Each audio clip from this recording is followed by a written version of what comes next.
An embarrassing moment for Republican Nikki Haley in her run for the GOP presidential nomination. She finished second in yesterday's Nevada primary, not to Donald Trump, but take a look at your screen here, to none of these candidates. Yes, that was an actual choice on the primary ballot, and 63% of those voted.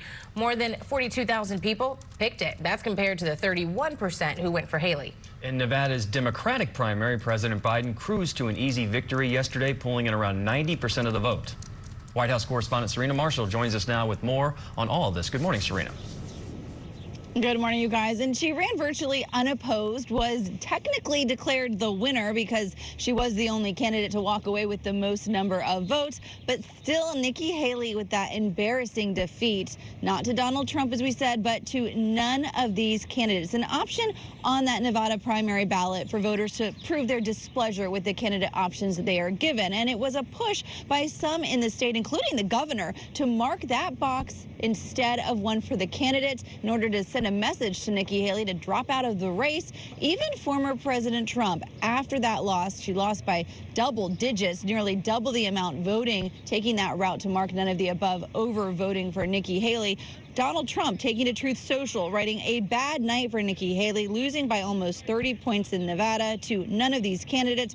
Watch, she'll soon claim victory, and technically she can, because according to the State Secretary of State's office, state election law says only votes cast for a named candidate shall be counted when determining the result. But her campaign is already pushing back, saying we didn't bother to play a game rigged for Trump. We're full steam ahead in South Carolina and beyond. And that South Carolina primary coming up at the end of the month, February 24th, in her home state, where she so far is double digits behind former President Trump. And she will need to get that margin much closer in order to consider that a victory and make it forward to Super Tuesday. But she has been bringing in some big bucks as of lately. On the other side of the aisle, President Biden taking home an easy victory in Nevada. He was running essentially unopposed as well in that primary.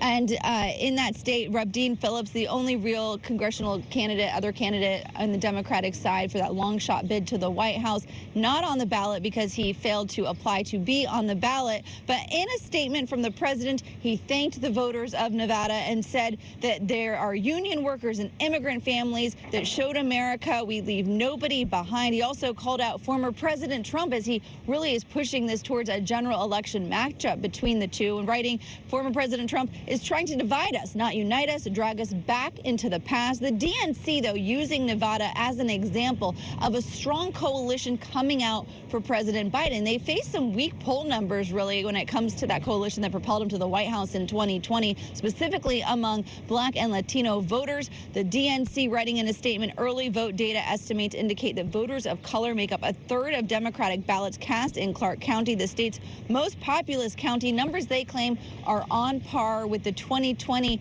competitive primary in that state. And remember, Nevada is a state that President Biden won in 2020 by only about 3 points. So he really wants to show that there is a strong coalition there, at least the DNC does. But the next primary for the president for the Democrats is in Michigan, also at the end of the month. He's expected to come out the winner there, running again virtually unopposed. However, one element that could be a little crink there, you guys, is there is an option in Michigan, like we saw in Nevada with Haley's primary, that has uncommitted as a box you can check, and there's currently a momentum building among those voters trying to push people to check that box instead of one for President Biden to show their displeasure with the war in Israel. You guys. All right, White House correspondent Serena Marshall, thank you.